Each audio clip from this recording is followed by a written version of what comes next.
How we doing, everybody? UFC Thoughts here, and today I'm going to be recapping UFC Vegas 104, Vettori vs. Dolidze 2, that just happened. It just, wrapped up, I think, about 30 minutes ago. I know this isn't what you're used to, normally, when you see these recap videos. You're used to seeing Igor Severino, which is why I will now implement a tiny little window with his little face there. There he is. Look how gorgeous he is. Just to have him in the videos still, because I am recording on my PC now. But this card was really decent for an Apex event. Going into it, not a lot of us had any hope for it. We actually all thought it was going to probably be dog shit. But there was a lot of finishes on this card and a lot of solid fights. I went 7-6 on picks. Not my best work, but I did get the main event right. Speaking of the main event, let's get right into it. Marvin Vettori versus Roman Dolidze 2. They don't have all the numbers here. These are not even close to the right numbers, actually. Are those Chidi and Jukwani versus Elizio Zaleski dos Santos numbers? Those are probably these numbers. Yep, those are definitely the, those are not the right numbers, but we're going to look at them anyways. Oh, there we go. All right. Essentially, what this fight was, it was a lot like the first fight. I actually scored this 48-47 to Roman Dolidze. I think that the first round is a very arguable round that you could give to Marvin Vettori. It really depends on how much you score that left hook that lands very early by Roman Dolidze. Because Roman Dolidze did land the best shot of the round, but I think after that, Marvin did land a lot of good stuff late. After that, round 2 is just how basically round 4 and 5 went. As you can see, it was just essentially Roman Dolidze slightly outstriking Marvin and just throwing more. You know what I mean? Like, look at these striking numbers. Like, he landed less but threw more in round 1, landed more and threw more in round 2, had more volume, was controlling the cage very well. Round 3 was a very tricky round because he almost got fucking finished. Marvin actually wobbled him really bad with a left hook, counter straight, and Roman almost got killed. But then after that, he rebounded very good late in the third round, actually came back, and if Marvin didn't hurt him, he could have probably won the round. And then round 4 has a great rebound round, outstriking, outthrowing, and then round 5, which is a round that personally I thought he would need to win, he did.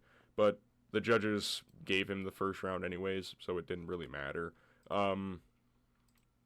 Honestly, shockingly bad performance from Marvin Vettori.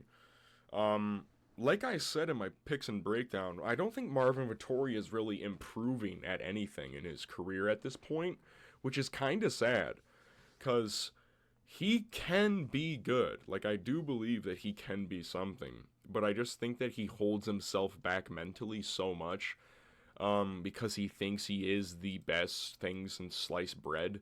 He needs to really look at himself and realize that he isn't the best thing since sliced bread. He actually is very mediocre and needs to work on a lot. But he just decides to stay the same and think that he's better than everyone and complain after every decision. You could see after this one, too, he was very mad at the decision. He was like, what? How'd they give that to him? What? How? I'll tell you how. Because you got outstruck in basically every fucking round. You fumbled the finish as well. Roman Dolidze didn't even look that great in this fight. He did look better. This was probably one of his better performances that went the distance. I know he doesn't go the distance a lot. Looking from this performance and then going back to the Nasruddin performance, there are massive improvements made. Also just shows levels in middleweight between Marvin, who's number 8 at the time, and number, I'm pretty sure Nasruddin was 10 when he fought Roman. So it just shows the amount of level difference there is at middleweight. I'm surprised that nobody, Roman tried one takedown in round 3 when he was hurt. But besides that, he didn't even need to go to the ground. Which is something that I thought he would possibly try to implement, was the clinch scenario. Try to implement it early, get that thought in his head so his striking would be more potent.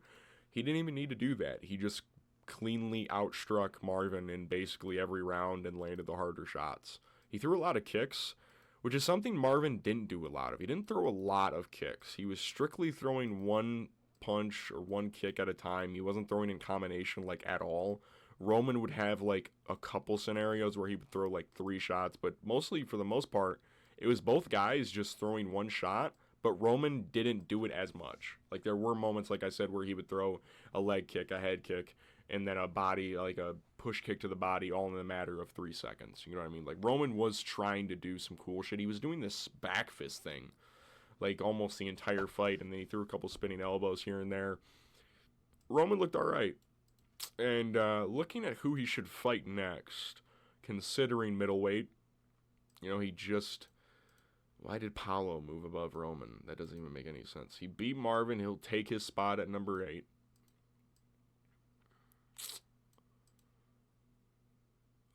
I really want to see Hernandez versus Jared Cannonier. So I think you, realistically... Do you do Robert versus Roman? I feel like Robert just beat... Like, because that's the weird thing about Roman Dolidze. Like, I don't think he's that good. But he just wins. You know what I mean? Like, he just wins. Is the fucked up thing. He's on a 3-fight win streak now. Now, albeit not all at middleweight. Only 2 of these are middleweight. One was at light heavyweight. But he redeemed the Vettori loss. He also has a Jack Hermanson loss. Win, rather. Which was, at the time, fucking insane. Like, he's got a bunch of other, like, solid wins. Like, he's only lost to Vettori, which was a very close fight. And then fucking Imavov, which was, like, it's a majority decision, but it shouldn't have been. Like, Nasruddin kind of fucked him up, but I don't know. I guess he's just, like, he's a tricky customer, apparently. I don't know. Good for Roman. Marvin, who should he fight? He'll be fucking moving down a shit ton, because he hasn't won a fight since the first fight, right? Yeah, he hasn't won a fight since the first Roman fight. Because in between that was the Whitaker and Cannonier, yeah. Dude, Whitaker fucked him up so bad. That was so weird. You could do him versus Brendan Allen. Rebook that fight. Makes a lot of sense. Brendan Allen on a losing streak of his own. Had a very close fight with Chris Curtis. They were supposed to fight originally. Don't like each other. Tried to fight each other in a casino once.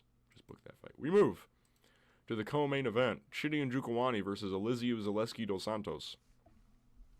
Very good performance from Chidi and Njokuani.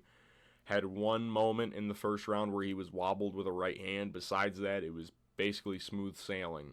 The range really affected Elizeu in this fight. It was very apparent from the start. The teep kicks to the body, the leg kicks, the head kick, just like offerings Chidi was throwing up were very, very tricky for Elizeu to work with. So he kind of just like was blitzing in moments, and he clocked him once, like I said, in the first round. But besides that, he didn't really do a lot. I'm surprised. He tried like a couple takedowns. He tried 2 of them, but he didn't try it good enough. He didn't time them very well. He kind of did them out of desperation in moments. Round 2, again, you can see by the total strikes, he kind of was just like out voluming him by a shit ton. But like, see, like he's throwing. Like, Elizeu was throwing shit. It's just he was so out of range due to the teep kicks. He was scared to, like, commit fully. But when he would commit, they would, like, Chidi would either... He got clocked the first time in the first round, but besides that, he was really implementing the clinch game very well. And that's something that I said that he does very well, is implement his clinch at welterweight. We see that in the Rhys McKee fight and the Jared Gooden fight, where he's just able to maul guys in the clinch. And eventually he finds a clinch scenario where Elizeu rushes in, throws a knee, and then throws another knee. Ends up clipping Elizeu, finishes him on the ground. Very solid win for Chidi and Njokuani at welterweight. 3-0 at welterweight in the UFC, I'm pretty sure. Because I don't think any of these other fights are welterweight. No, they're all middleweight bouts. He asked for a ranked opponent. Welterweight's in a weird thing where I don't think he's going to be able to get one.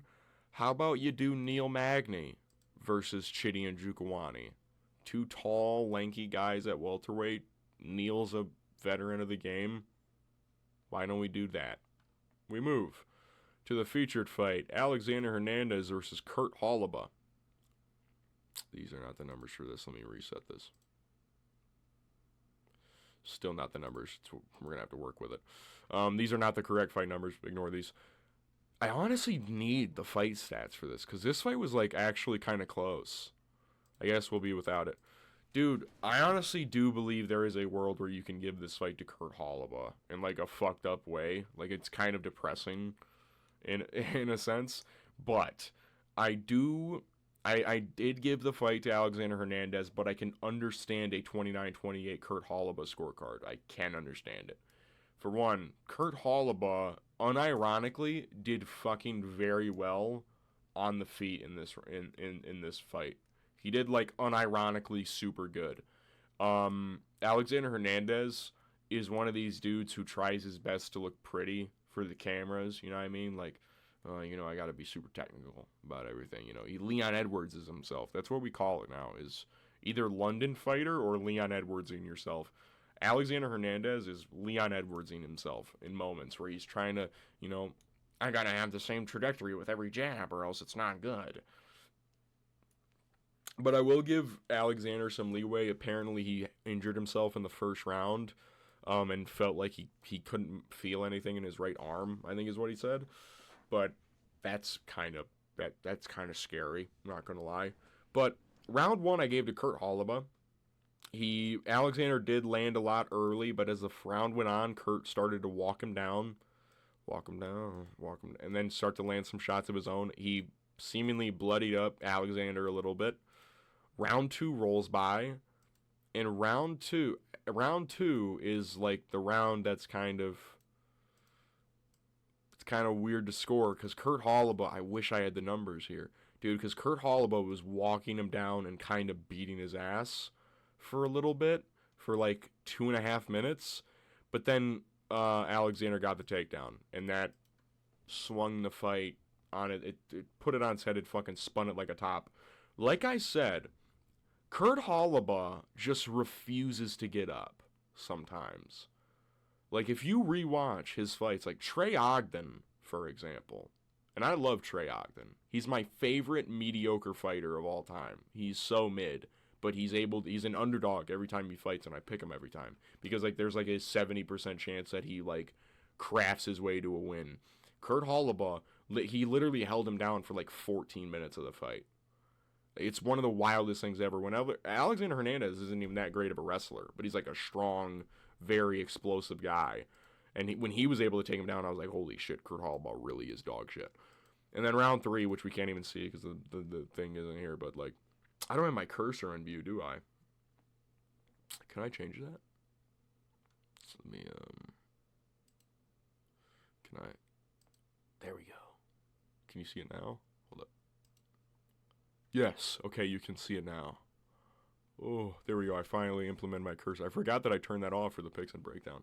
Anyways, round 3, essentially, Alexander takes him down like 2 seconds into the round, holds him down for basically the entire thing. Kurt gets back up and then gets taken back down. Very close fight.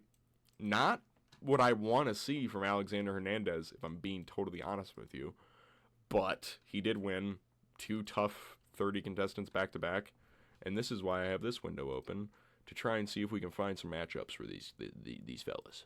Because I can't think of any lightweights off the top of my head that are, like, either bad or, like, not ranked. Is it going to load? Actually, it might not load. Actually, what the frickin' heck? Hold on, is this... What if I just do lightweight? What? What if I just do, like, flyweight? Oh, so this is just broken. Gotcha. Alright, lightweights. You could do him versus, Mike Davis, possibly. Mike Davis coming off a loss. Possibly that'd be kind of cool. Maybe, fucking Matt Frivola. What do we think about Matt Frivola? 2 Ferez-Ziam victims. What are we thinking? We move. Do Damone Blackshear versus Cody Gibson. Honestly, again, I don't know what it is with these tough fucking... I think is it season 30? It's season 30, right? I'm not tripping when I say that. I think he's a season 30 guy. These dudes, like, are, like, unironically, like, not that bad. Again, it's the fucking Chidi and Jukawani and fucking... Why is every fight like this? Dude, Cody Gibson was honestly, like, doing really well on the feet in the first round. And then he got taken down.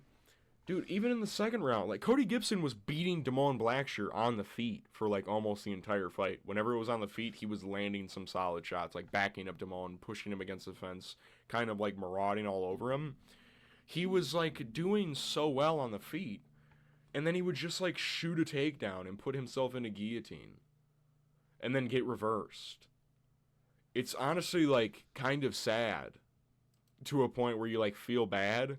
But then you remember he's a school teacher, and then you feel even worse. And you're like, oh, here are the numbers. Okay. Yeah, like, look at these fucking numbers, dude.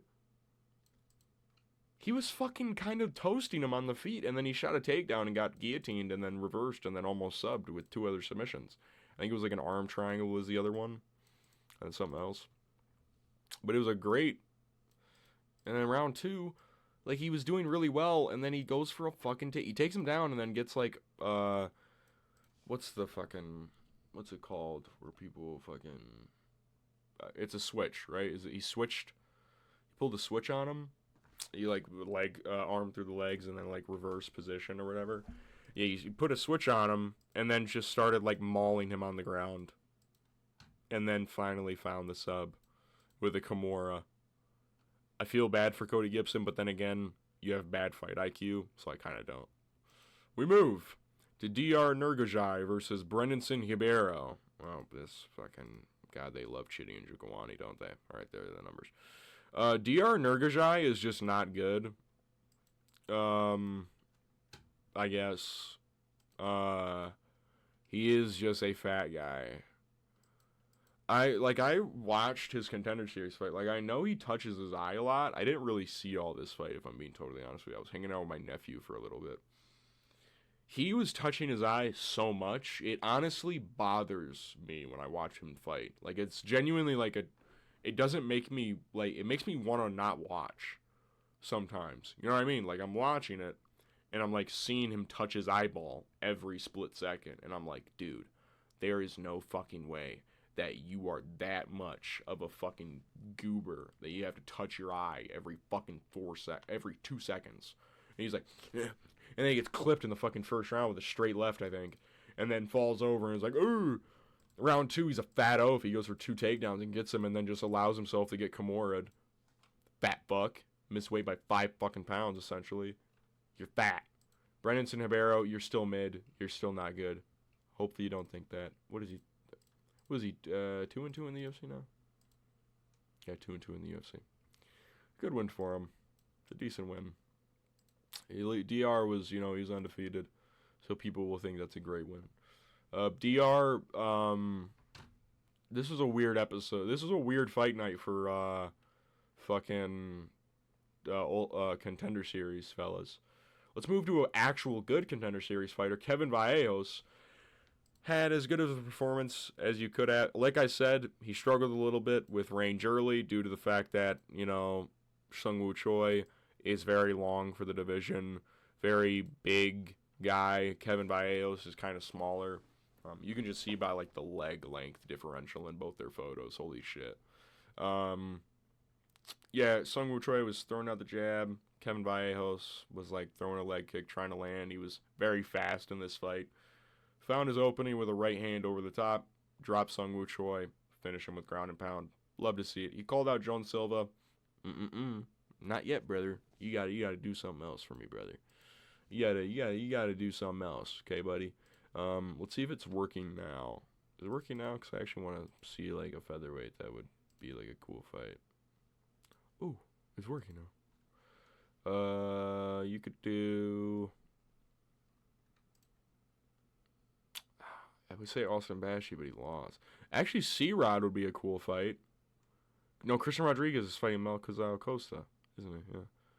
How about...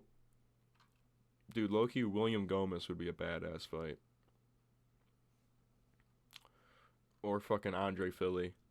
Low-key Andre Philly would be, like, the perfect fight. Veteran, he's aight. Like, people love him. That's a perfect fight for Kevin Vallejos. A big name as well, like a fan favorite kind of fella. Great win for Kevin Vallejos.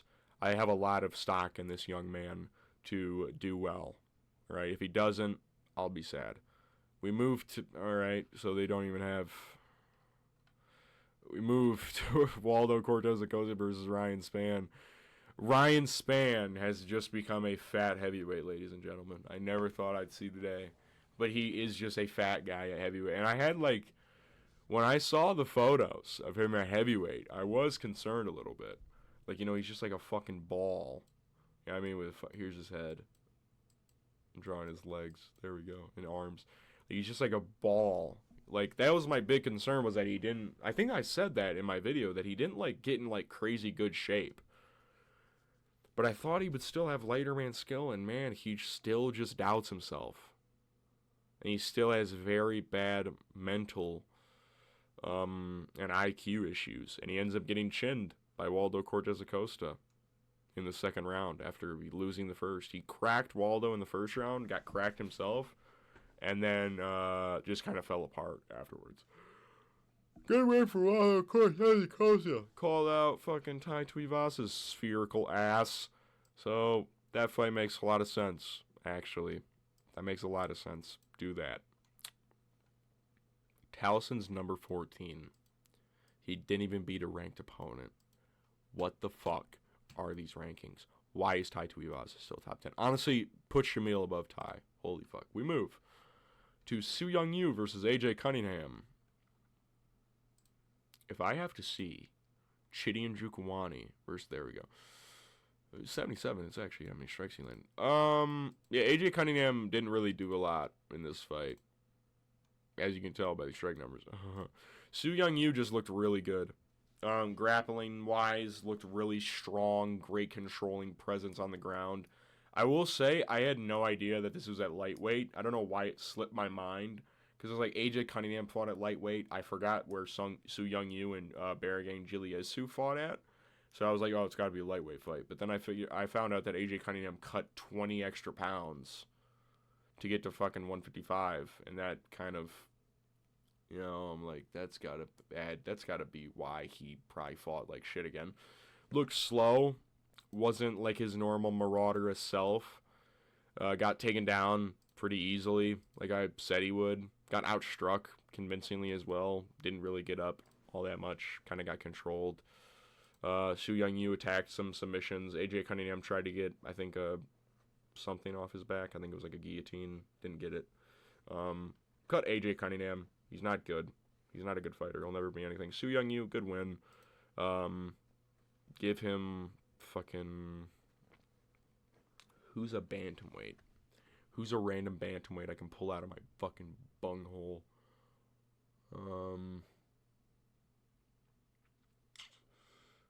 You could do him versus... You do him versus John Castaneda. John Castaneda would be good, because Su Young Yu is probably going to take a little bit of time off.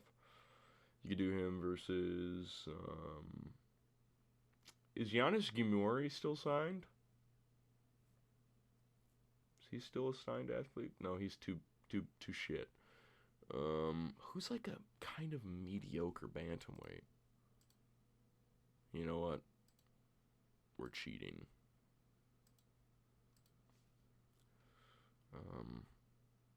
Low-key Garrett Armfield's a really solid fucking... That's actually a really solid fucking... Orarichi Lang. Dude, holy shit. First fucking page, and I saw a fucking guy that would fit perfectly. If Cortavius Romeus wins his next fight, you could also do that. Isn't Pedro Falcao got a fight booked? I don't know. Something along those lines. We move to Carlos Vera versus Josias Musasa. As you can see, Carlos Vera won.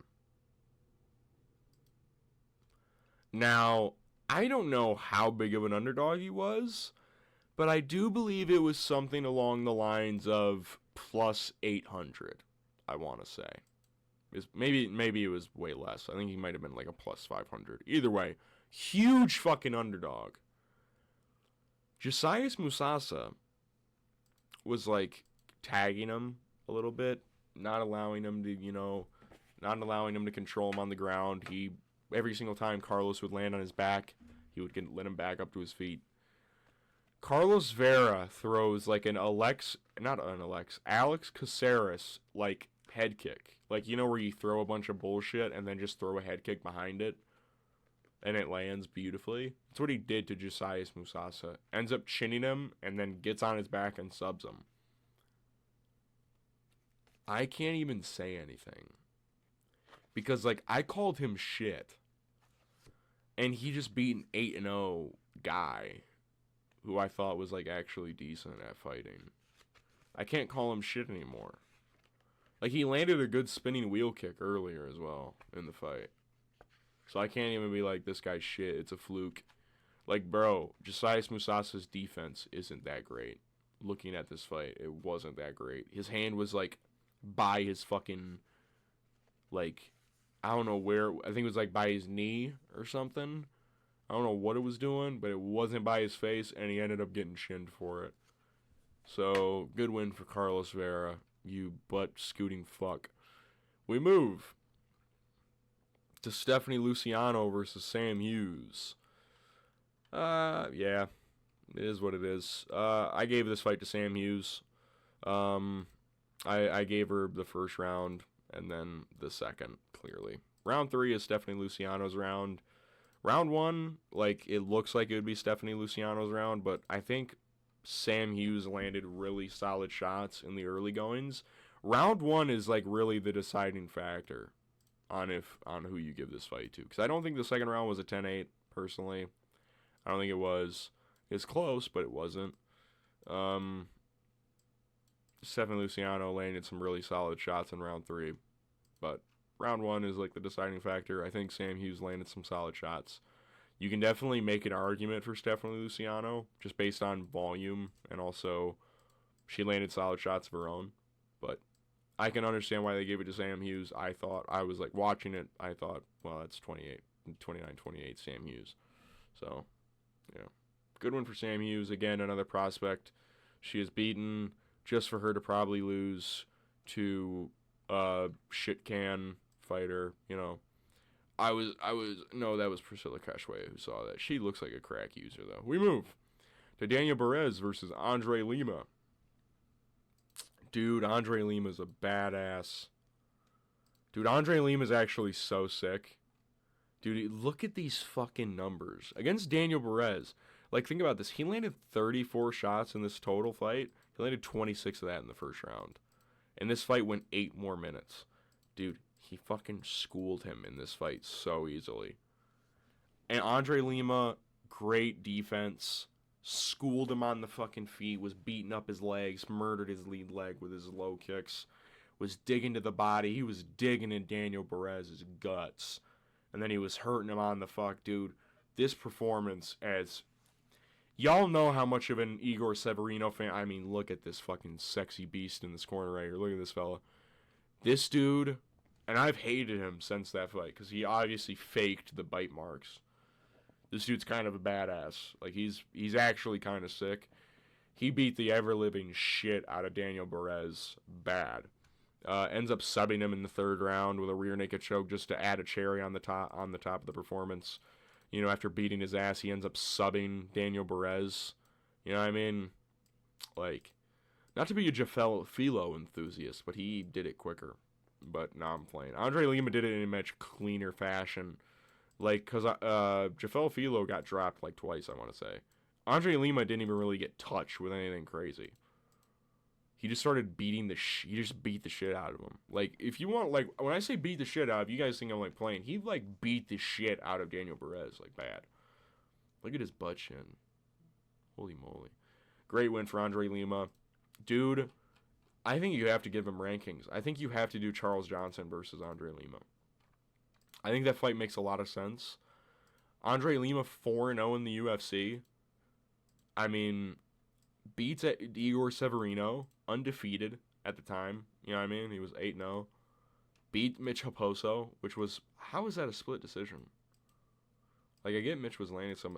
Beat Felipe Dos Santos, who went to a decision with Manel Kape, and has now finished Daniel Perez. 4-0. He's beat 4 of the 15 unranked other flyweights. Give him Charles Johnson. It makes a whole lot of sense. He's a badass. He's a really good fighter, undefeated as well. Push him. Market this guy. Dude got bit in the octagon, for fuck's sake. We move Josiane Nunes versus Priscilla Cachoeira. This was the crackhead. Dude, Josiane Nunes looked really slow in this fight. Looked slower than usual. And was just dipping her head every single chance she got. And they were cracking each other. Priscilla, man, ends up loading up with this fucking hook, this uppercut, rather. Gaethje-esque, grabbing the back of her head. The fucking grab him by the scruff of his neck, yeah. Unloading the uppercut, ends up knocking the fuck out of Josiane Nunes. Like, bad. Like, out cold, eyes rolling in the back of her head, and lands, like, 4 good aftershots for good measure. Crazy knockout for Priscilla Cachoeira. Honestly, like, fucking, what the fuck? Great win for her. I'm tired.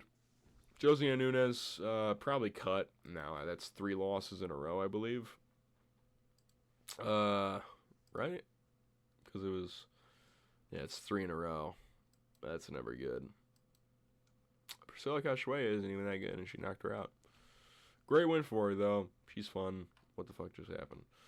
Oh, yeah, we moved to the start of the entire card. Junice Dubin versus Carly Judice. When I tell you these prospects aren't good, you gotta fucking start believing in me, guys. Like, I called this.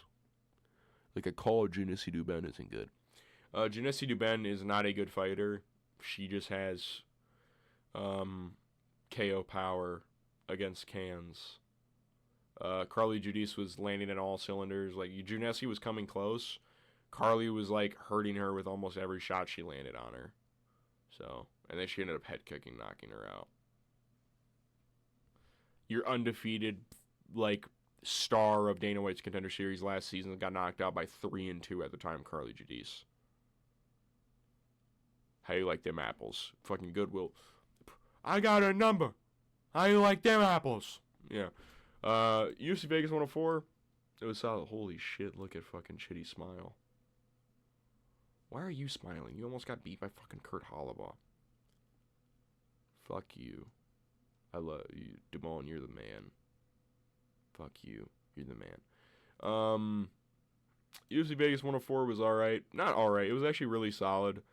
These cards usually are for some reason. There's a lot of fun finishes on these ones. The main event lived up to about as much expectation as possible. Kind of just like a war, kind of. I mean, I don't think anybody expected anything different. Maybe like who you thought would win, but like that's how you expected the fight to play out, was just like kind of just like slugging it out. I'll try and get a video out for you guys. I don't know what I'm going to try and do. I will try it though. You know, that's what trying is. But next week, we go all the way to UFC London with Leon Edwards, former champion, fighting number 4 ranked Sean Brady. I believe he's number 4. Please be right. Please be right. Please be right. Fuck, he's 5. Hold on, I'm going to edit that out. Hold on. We move to... No, I'm not going to fucking do that bit. Yeah, but that should be a fun one. A lot of fun fights on there. Undercard's pretty stacked. But, yeah. I'll see you guys in my next video, whatever it is. Peace.